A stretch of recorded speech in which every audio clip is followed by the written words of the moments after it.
प्रश्न के लंका कांड में जब हनुमान जी लंका में प्रवेश करते हैं तो लंकनी पर मुष्टि प्रहार करते हैं। फिर वो उन्होंने बोला तात स्वर्ग अपवर्ग सुख रखिए तुला एक अंग तूल न ताही सकल मिली जो सुख लब सत्संग। महाराज जी इसमें सत्संग का तात्पर्य क्या है? गोसा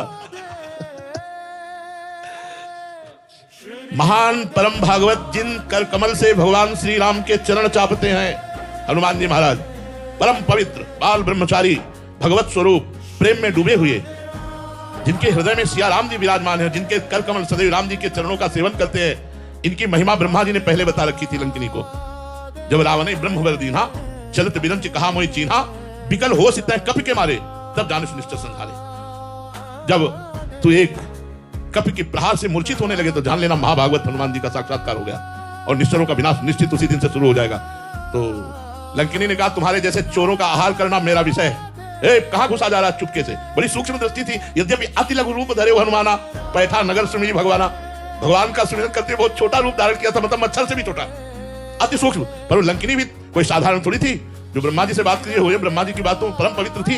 उसने दृष्टि डाली, देखा तो हनुमान जी महाराज जा रहे। रुको, हनुमान जी को कौन रोक सकता है? जैसे भगवान राम के अमोघ बाण को कोई रोक नहीं सकता, ऐसे हनुमान जी को कोई नहीं रोक सकता।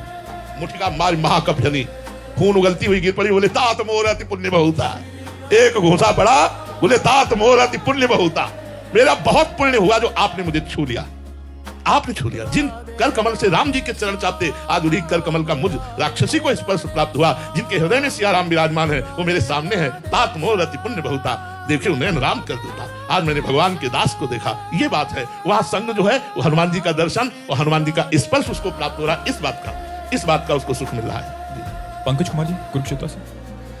राधा वल्लभ श्री हरिवंश महाराज जी आपके चरणों में दंडवत प्रणाम। गुरुदेव भगवान आपके श्रीमुख से एकांतिक में कई बार सुना है कि भगवत प्राप्ति के मार्ग पर चलने हैं तो अपने आप को मरा हुआ मान लो। गुरुदेव अपने आप को मरा हुआ कैसे माने महाराज जी? इसका तात्पर्य महाराज। आम शून्य जीवन ही अध्यात्म की ऊंचाई को प्राप्त करता है। आम शून्य होना ही वो विदेह जीवन है। मरो रे जोगी मरो, ऐसे मर के दीठो जैसे गोरख मन। आपो त्याग जगत में बैठे, नहीं किसी से काम, अपने तो कुछ करना ही संत कहो जहरा।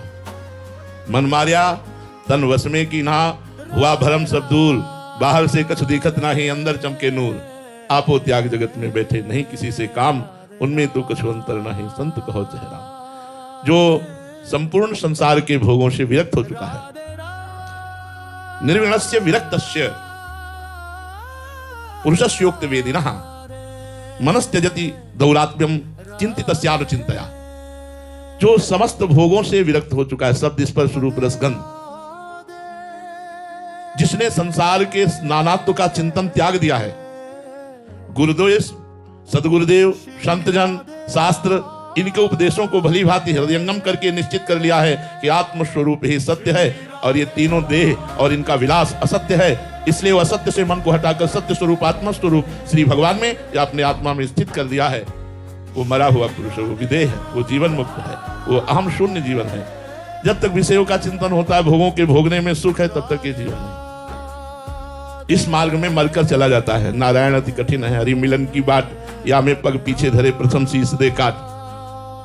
शीश काटने का तात्पर्य अहम का नाश हो जाना। शास्त्र और गुरु की आज्ञा में अनुकूलता प्रतिकूलता मान अपमान सुख दुख निंदा स्तुति, इसको समान सहते हुए चलना, यही है अमृतमय जीवन।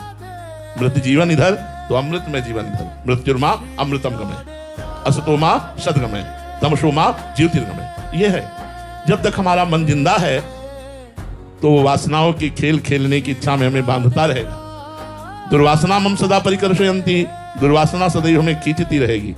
जब तक दुर्वासना के खेल खेलते रहेंगे तो उपासना परिपक्व नहीं होगी। वासनाएं नष्ट हुए बिना कोई उपासना की स्थिति नहीं प्राप्त करता।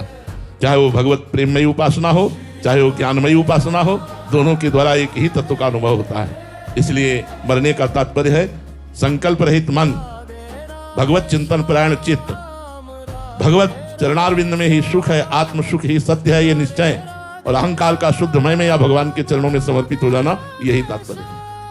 शिवम जी नोएडा से।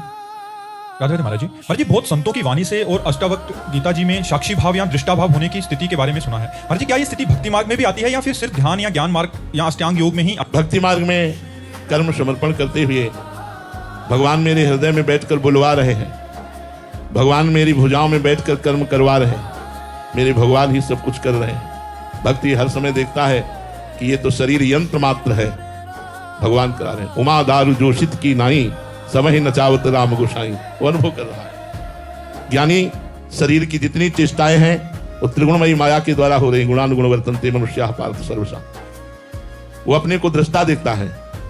भक्त अपने आप को भूल करके भगवान के चिंतन में इतना तन्मय है कि सारी चेष्टाएं भगवान करा रहे हैं। ब्रह्म नहीं, माया नहीं, नहीं जीव नहीं काल, अपनी ही सुधि ना रही, एक रहे नंदलाल। भगवत चिंतन में इतना डूबा हुआ है कि संकल्प विकल्प रहित होकर के कर्म हो रहे हैं। कर्म होते हुए भी वो भगवत समर्पण युक्त है, इसलिए हम शून्य जीवन है। तभी उसके हृदय में प्रेमानंद का अनुभव होता है और समस्त वासनाओं से मुक्त होकर, आवागमन से मुक्त होकर भगवान की रूप माधुरी, लीला माधुरी, गुण माधुरी में डूबा होता है और शरीर की चेष्टाएं यथावत होती हैं वो भगवान की प्रेरणा से।